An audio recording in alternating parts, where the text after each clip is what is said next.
নবী নবী নবী আমাদের নবী, আমরা এত বড় দামি নবীর উম্মত, আমরা নবী চিনতে পারলাম না, হায় আফসোস। আমরা নবী চিনতে পারলাম না। ওই উট কাঁদে আর বলি, ইয়া রাসূলুল্লাহ, মালিক আমারে মারে, খাবার কম দেয়, কাজ বেশি করায়। আল্লাহর নবী ধমক দিলেন, এই উটের মালিক, তুমি উটকে কাজ বেশি করাও, খাদ্য কম দাও, মাঝে মধ্যে পিটাও। বলি, ইয়া রাসূলুল্লাহ, আমার ভুল হয়ে গেছে, আমি মাফ করে দিলাম। বলে, উটটা আমার কাছে বিক্রি করে দাও। উটের মালিক বলি, ইয়া রাসূলুল্লাহ, বিক্রি করব না, এই উটটা আপনাকে আমি হাদিয়া দিয়ে দিলাম। একবার জোরে বলা যাবে কি আল্লাহু আকবার। ওরে রাহমাতুল লিল আলামিন, আপনি উম্মতের জাবিন, গুনাহগারের অতি আপনজন। আল্লাহর নবী, নূরের নবী, আপনি নবী আমার জীবনের জীবন। সালাতুন ইয়া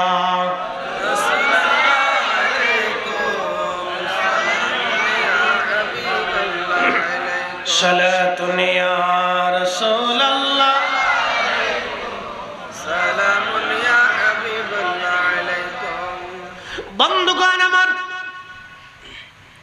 আসেন, আমাকে বলা হয়েছে হুজুর একটু পিতামাতা সম্পর্কে আলোচনা করার জন্য আমি এদিকে চলে যাব, কিন্তু আপনাদেরকে বুঝাই। তাহলে দুনিয়ার ছোট্ট জীবন, আমাদের কাজ কি? এক নাম্বার কাজ হলো আল্লাহর আইন মেনে চলা, আল্লাহর নবীর কদমের গোলামি করা। কথা কোন ঠিক কিনা? এমন জীবন করিয়া গঠন, হাসিবে তুমি, কাঁদিবে ভুবন। কোটি কোটি হাজার হাজার কোটি টাকার মালিক হয়ে লাভ নাই। আপনার একটা সন্তান, তাকে মানুষের মতো মানুষ বানান। আপনার একটা সন্তান, তাকে আদবওয়ালা বানান। আপনার একটা মেয়ে, তাকে আলেমা বানায় দেন, তাকে পর্দানিশীন বানান, তাকে ভদ্র বানান, তাকে শিক্ষিত বানান, তাকে ডাক্তার বানান, ইঞ্জিনিয়ার বানান, অথবা শিক্ষক বা শিক্ষিকা তাকে বানান। আপনার সন্তানটাকে আপনি প্রতিষ্ঠিত করেন, মানুষের মতো মানুষ বানান, তাহলে আপনার জীবন সার্থক হবে। আপনি নবীর সুন্নতের জীবনের রঙিন হয়ে যান, আপনি নবীর কদমের গোলামে গোলাম হয়ে যান। যদি হতে পারে এটাই জীবনের সার্থকতা, নইলে জিন্দেগির 4 পয়সাও দাম নাই, 4 পয়সাও দাম নাই, 4 পয়সাও এই জীবনের দাম নাই, 4 পয়সাও জীবনের দাম নাই। বাড়িতে বৃদ্ধ মা খেদমত করতে থাকেন, বৃদ্ধ বাবা যা কিছু ভালো খাইতে মন চায় বাবাটারে খাওয়ান। রিজিক কি আমাদের হাতে না আল্লাহর হাতে? তাহলে বৃদ্ধ বাবা মা যদি থাকে, ভালো কিছু যা খাইতে মন চায় বাবা মারে খাওয়ান। অনেক সময় বাবা মার ভালো কিছু খাইতে মন চায়, কিন্তু হয়তো আপনি চিন্তা করেন, এখন যদি এত খরচা করি, সামনে আরো কিছু আছে, নাই চিন্তা করতে হবে না। আব্বা আম্মার যদি ভালো কিছু খাইতে মন চায়, আপনি খাওয়ান। বলে, হুজুর কেন খাওয়াবো? আমি আপনার একটু বুঝাইতেছি কেন খাওয়াবেন। আপনাদের দেশে মুরগি আছে না নাই? মুরগি পালেন, অনেকে পালে।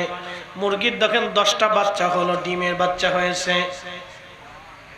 মুরগির পেট থেকে বাচ্চা বের হয় নাই, ডিম এসেছে, ডিম থেকে বাচ্চা ফুটলো। মুরগি কিন্তু বাচ্চারা দুধ পান করায় না।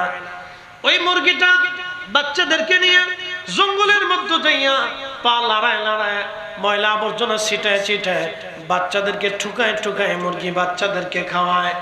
যদি ওই বাচ্চা ধরার জন্য কোনো চিল আসে অথবা কাক আসে বাচ্চা ধরার জন্য, তখন দেখবেন ওই মুরগিটা ওই চিলের সাথে বা কাকের সাথে মারামারি করে বাচ্চাটাকে বাঁচানোর জন্য। মুরগি একটা ডাক দেয়, ডাকের সাথে সাথে সব বাচ্চাগুলি মায়ের পাখনার নিচে চলে আসে। মুরগিটা তার পাখনাটা দিয়ে বাচ্চাদেরকে ঢেকে ধরে দাঁড়ায়। জীবন অপেক্ষা করে একটা মুরগি তার বাচ্চাদেরকে বাঁচায়, এটার নাম হলো মা।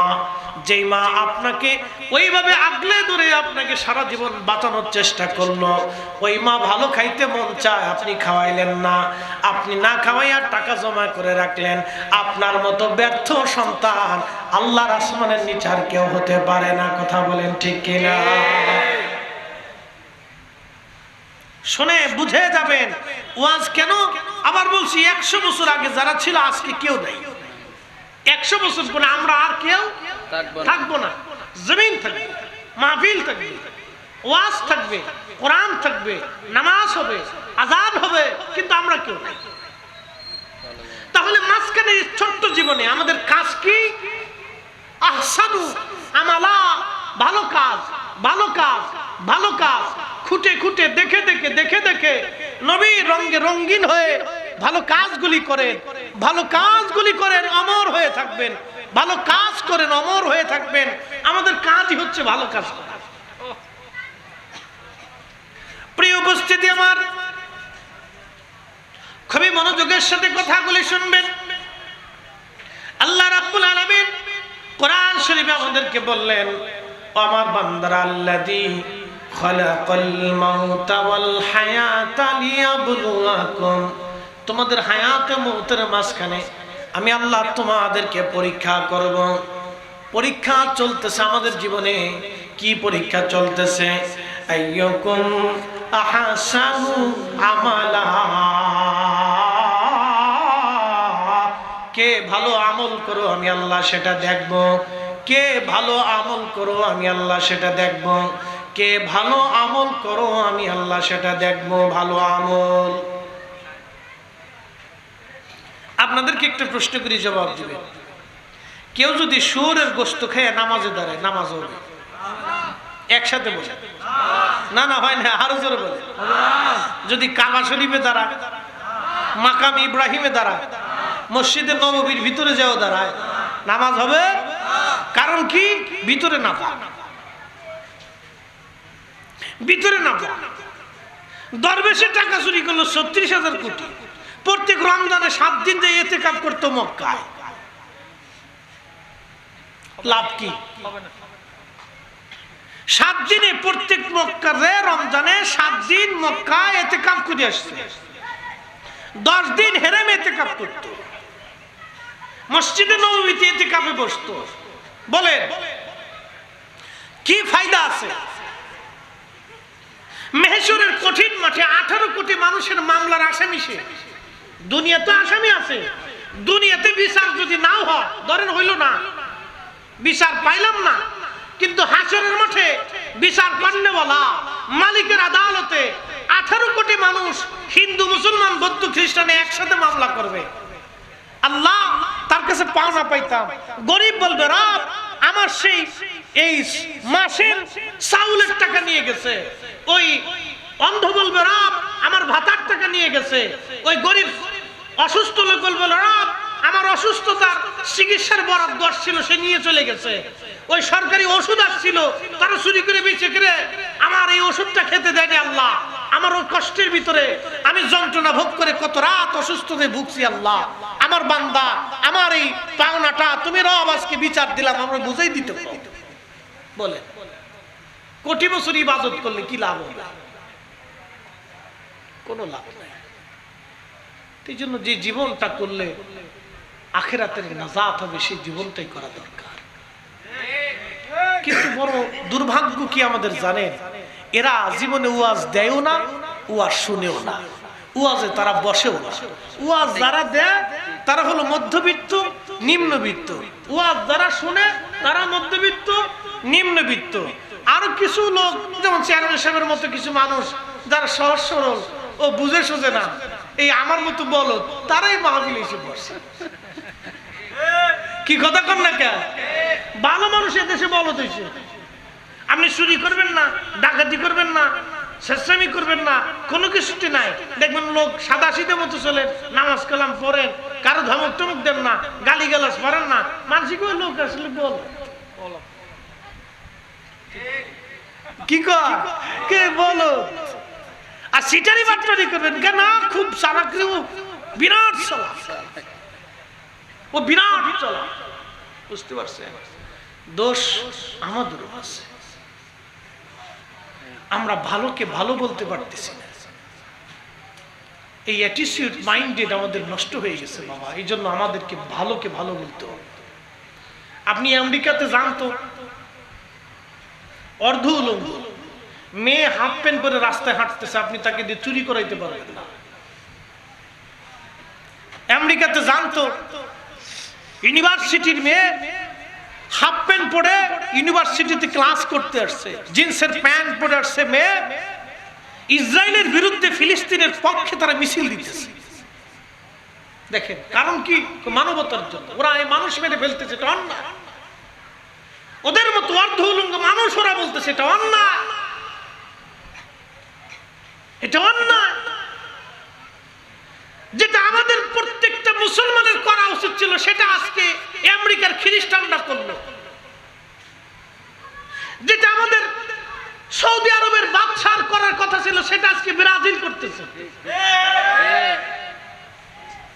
সেটা ব্রাজিলের প্রেসিডেন্ট করলো, সেটা কিউবার প্রেসিডেন্ট, ইকুয়েডরের প্রেসিডেন্ট ইসরায়েলের সাথে সম্পর্ক ছিন্ন করলো।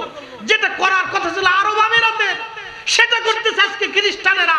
কাফেরের দেশের মানুষ আজকে ইসরায়েলের সাথে সম্পর্ক ছিন্ন করলো, অথচ আমরা মুসলমান তার সাথে সম্পর্ক ছিন্ন করতে পারি নাই। কথা কোন ঠিক?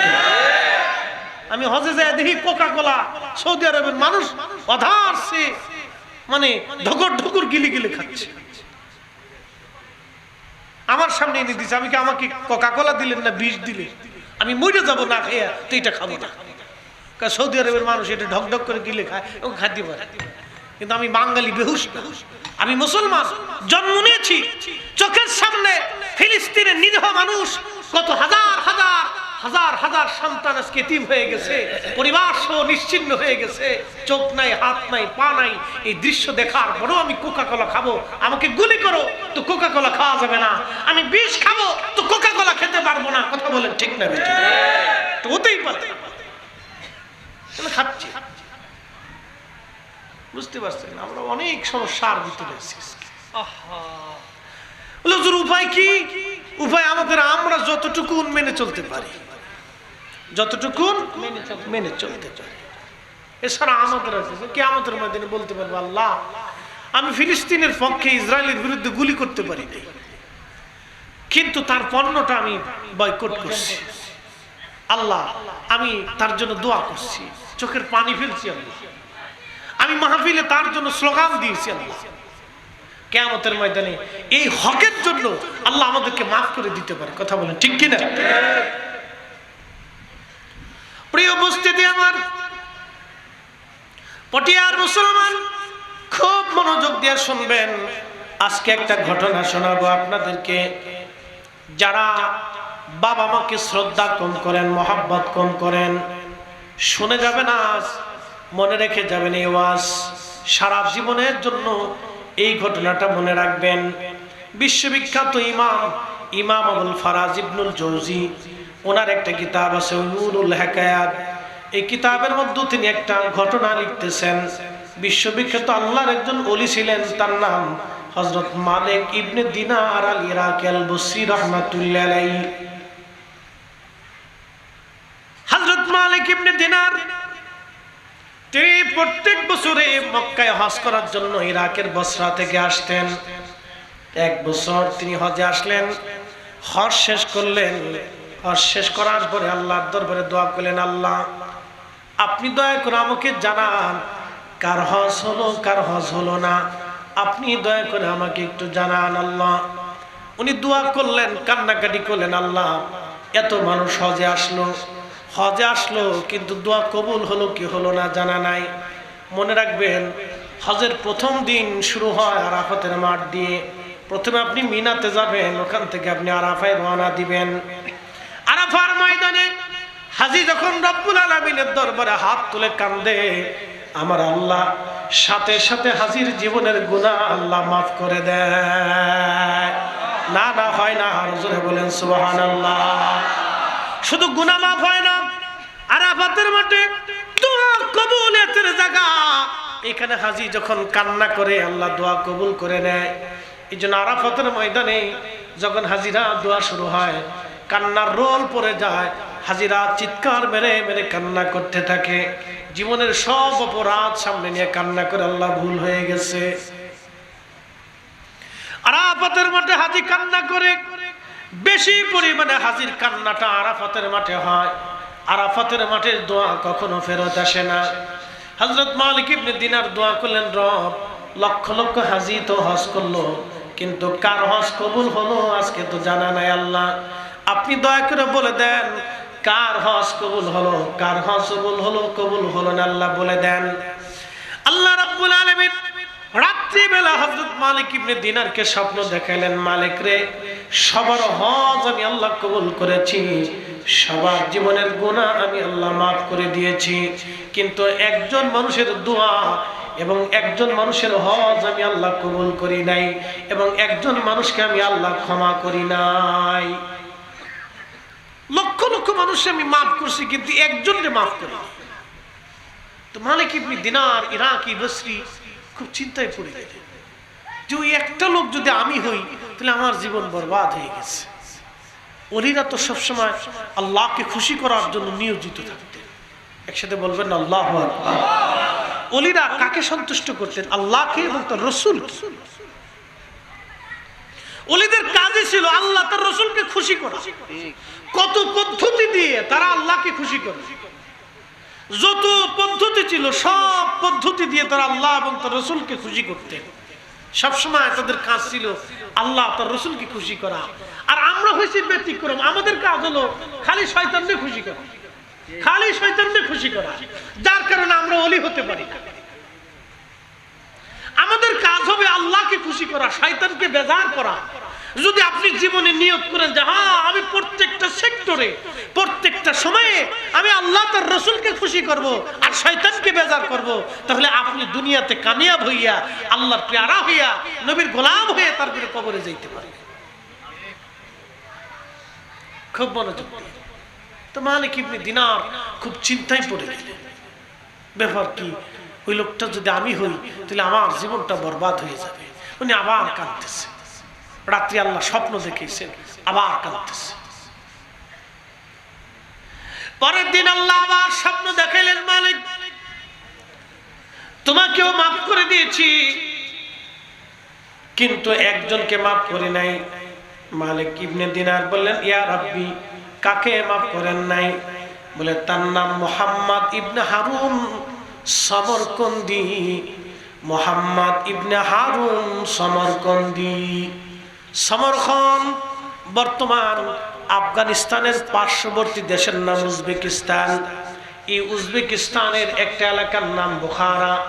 এই বুখারার পাশে শহরের নাম হচ্ছে সমরকন্দ। এই সমরকন্দে বাড়ি ছিল মুহাম্মদ ইবনে হারুন সমরকন্দি। মালিক ইবনে দিনার রাহমাতুল্লাহ আলাইহির ঘুম ভেঙে গেল, তাহাজ্জুদ পড়লেন, ফজরের নামাজ পড়ে হেরেম শরীফের আহলুল মক্কা যারা ছিলেন, মক্কার বাসিন্দা, তাদেরকে ডেকে বলেন, হে বাসিন্দারা, মুহাম্মদ ইবনে হারুন সমরকন্দি নামক কাউকে কি তোমরা চিনো?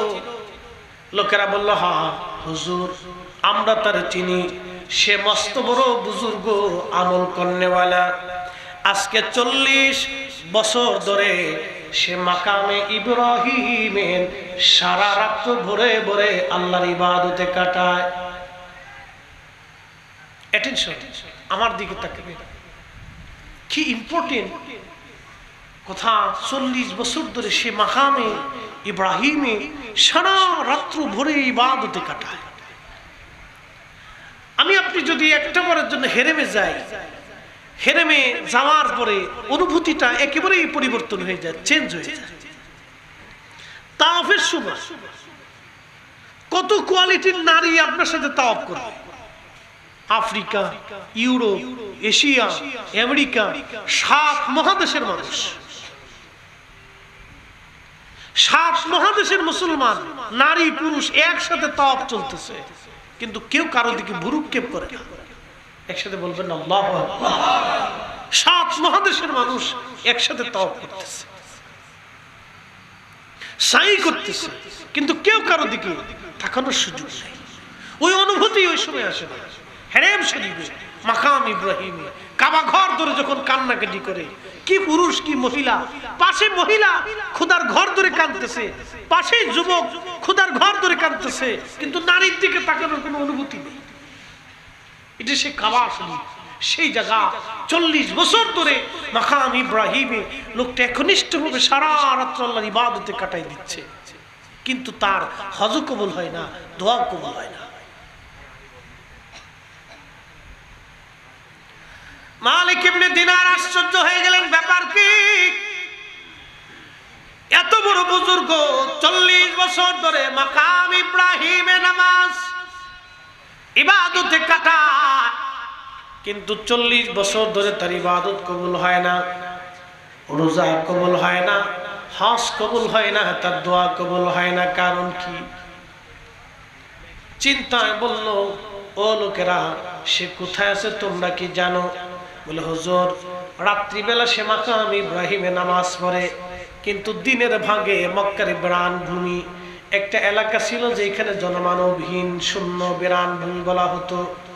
ওইখানে একটা গাছ ছিল, ওই গাছের নিচে সে সারাদিন আল্লাহর ইবাদতে কাটায় আর রাত্রিবেলা মাকাম ইব্রাহিমে কাটায় দেয়।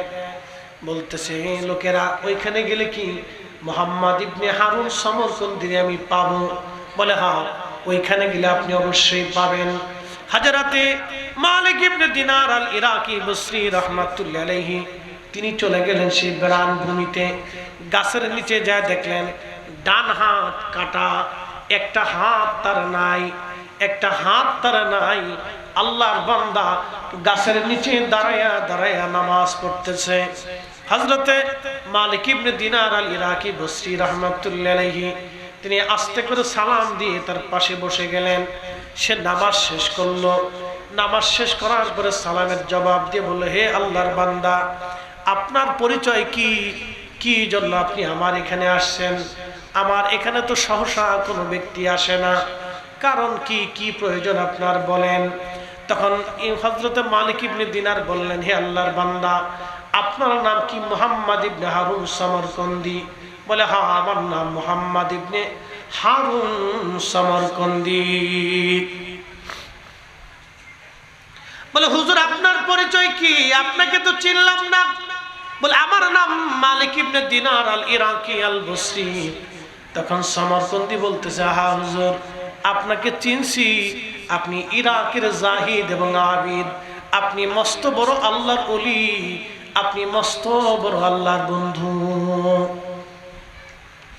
মালিক ইবনে দিনার বললেন, না, আমি আর কি আল্লাহর ওলি হলাম? আমি তো আল্লাহর ওলি হতে পারি নাই, আল্লাহর পেয়ারা হতে পারি নাই। আল্লাহর ওলি তো ছিলেন ওমর ইবনে আব্দুল আজিজ রাদিয়াল্লাহু আনহু, যাকে মুসলমানের দ্বিতীয় ওমর বলা হয়, ইসলামের প্রথম মুজাদ্দিদ যাকে বলা হয়। তিনি বাদশাহী পাওয়ার পরেও বাদশাহী নেন নাই, বাদশাহী পাওয়ার পরেও তিনি বাদশাহী করেন। 4 বছর ইবাদত করবেন, কোন ইবাদতে কাজ হবে না যদি খাদ্য আপনার হালাল না হয়, যদি খাবার হালাল না হয়। 1000 বছর ইবাদত করলেও 4 পয়সা দাম হবে না।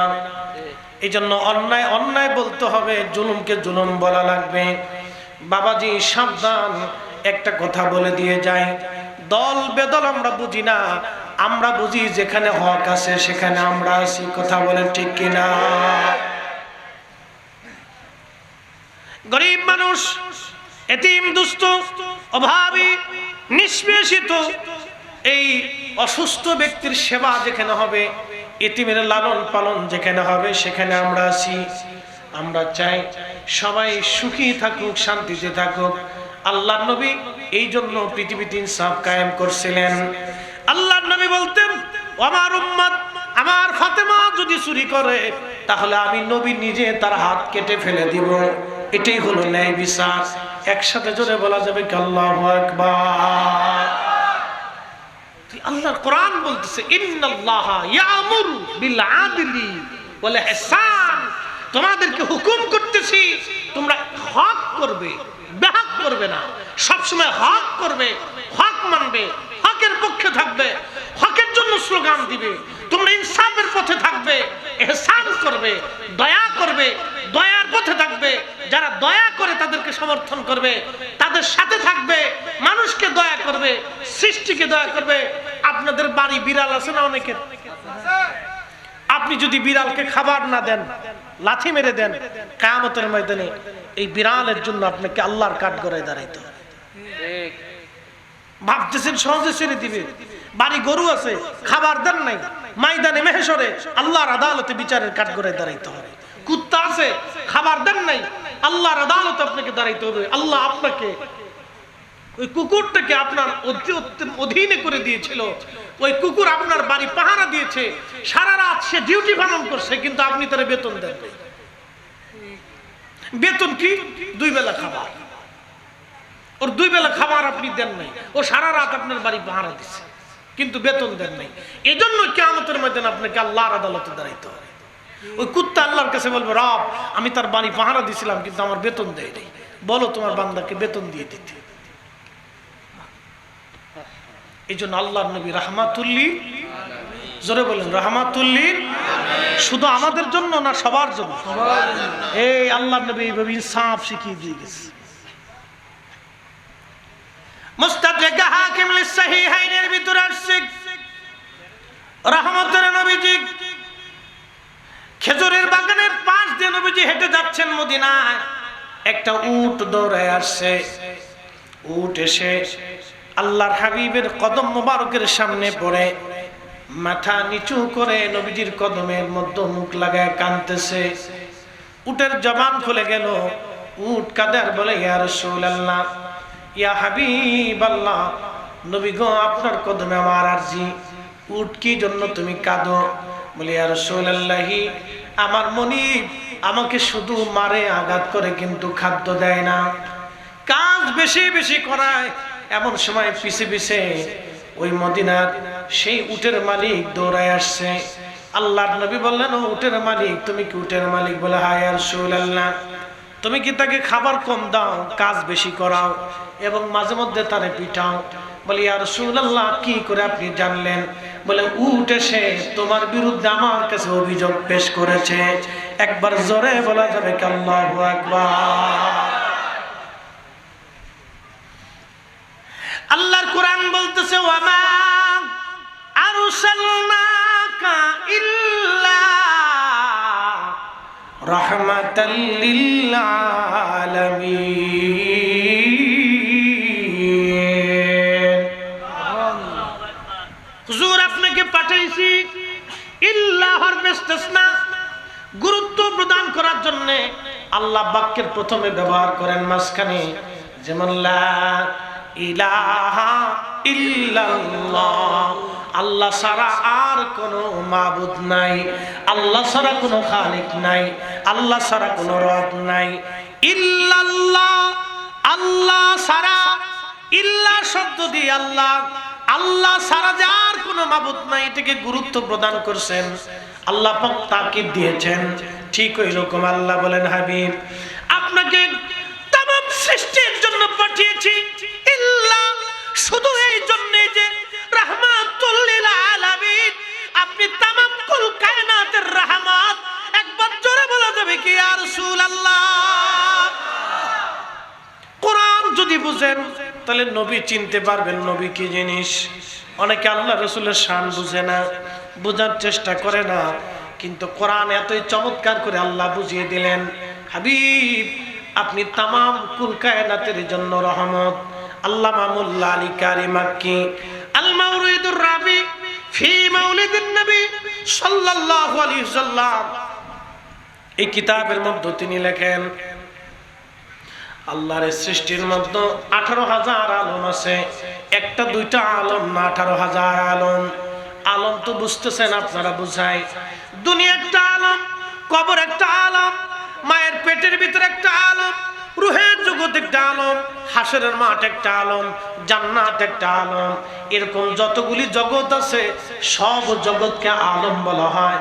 আল্লাহর কোরআন বলতেছে, রাব্বিল আলহামদুলিল্লাহি ওয়া রাব্বিল আলামিন, সমস্ত প্রশংসা সেই রবের জন্য যিনি সমস্ত জগৎ সমূহের রব।